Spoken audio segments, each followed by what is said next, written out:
钱化佛听了他那一番话，就说：“上海的妓院都集中在4马路群玉坊一带，我们不如就到群玉坊去访问。”于右老说：“不对的，我身无分文，又找不到万益昌老板，万一找到荷花，我也无法酬报。”钱化佛说：“不要紧的，需要钱时，存人弟自有办法。”右老以为不可，钱化佛说：“我经常有任何困难，都把存人当作活动银箱。”于右老说：“你这句话倒很新鲜，向来只有两脚书橱，没有听见过活动银箱。现在我们姑且到群玉坊去走一走，先找到了人再说。”于是3人直趋群玉坊。我在车中默想，事隔20余年，人事全非，那个荷花恐怕早已变成老太婆了。钱化佛的想法无非书生之见，况且我对群玉坊中人并不熟悉，乱闯一阵不会有什么结果。但是既已登城，也免不了要去走一遭。到了群玉坊的附近四周，见100多家妓院的门灯，哪里有荷花字样？我忽然想到，我有一个病家是妓女惜春，不如到她那里去坐一下，向她打听较有把握。右老也认为对的，于是3人就走到惜春那边。惜春老六一见到我就说：“陈医生，是什么风吹来的？”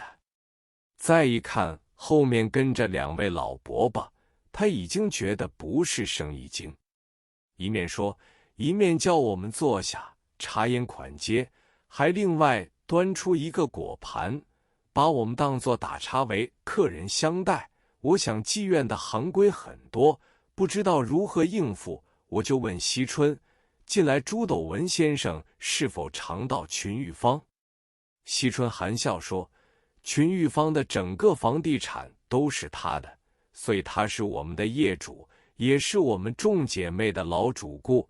现在只要到弄堂口去看他的汽车，就找得到他的行踪。”接着我就写一张请客条子，他说：“只要朱大少在附近10分钟之内，他就会来的。”我说：“也好。”果然不到10分钟，这位众家的朱大少来了。我就轻轻地为右老介绍。朱斗文谦逊得不得了，连忙说：“久仰久仰，得是愚公3生有幸，今天就由我请客。”接着就对惜春说：“换一个大房间，客人就是我们4人，菜要特别好。”惜春心想，朱大少这般殷勤，其中一定有贵客。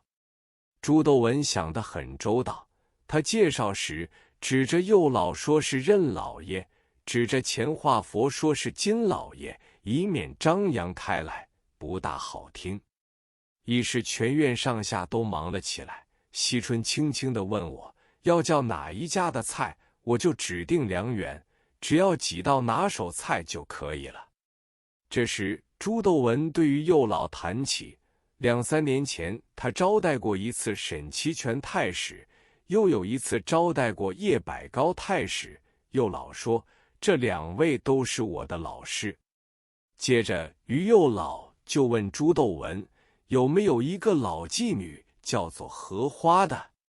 朱斗文想了好久想不出来，说：“要是一定要找的话，妓院中有一个老资格的人叫做珍珠花，只要问他一声，什么人都找得到。”等到入席之时，珍珠花应召而来，朱斗文就问他，在20多年前有没有一位小姐叫荷花的。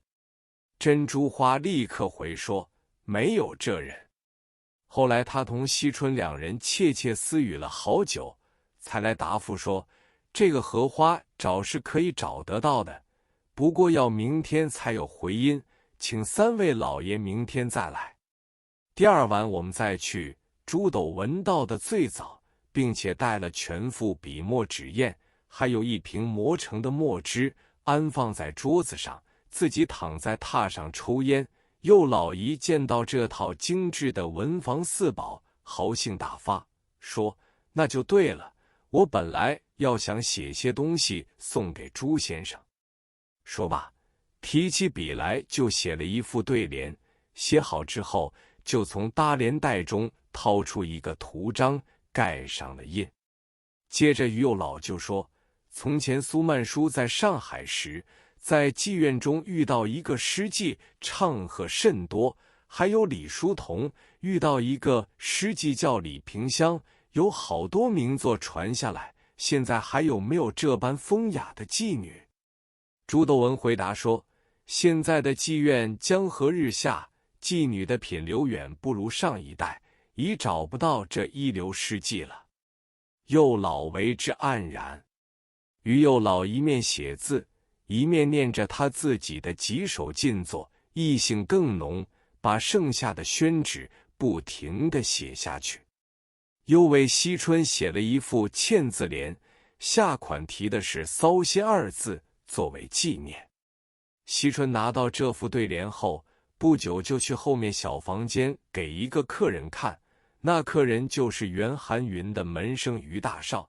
他一看到这一副对联，就告诉惜春，这位老先生来头很大，就是当今监察院院长，等于清朝的巡按大人。惜春吓呆了，回来对我说：“你何不早说？我们险险乎得罪了他老人家。”惜春于是招待格外殷勤，端出4色水果，一盘是花旗橘子，一盘是暹罗文旦，一盘是玫瑰葡萄，一盘是龙华水蜜桃，色泽鲜明，芳香扑鼻。当时花旗橘子在上海是极少见的，我和朱斗文都觉得情形有些不对，一定是这副对联暴露了于右老的身份。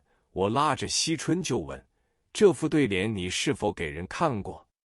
他说：“就是于大少看过。”我就对他说：“你不要再给别人看，于老爷来此事找旧人报恩，消息传出去，人家会误会的。”接着我又问：“于大少是不是于一芬？”他说：“对的，他就在后房。于一芬我是相熟的，写得一手好字，人称昌门才子。我就拉着钱化佛到后房去，果然看见于一芬，我就切切实实的要他守秘密，因为一芬是当时上海最流行的京报记者，专写昌门消息。他当时答应绝对守密，不过他说这的确是好材料，试过之后我还是要写的。华佛与我也奈何他不得。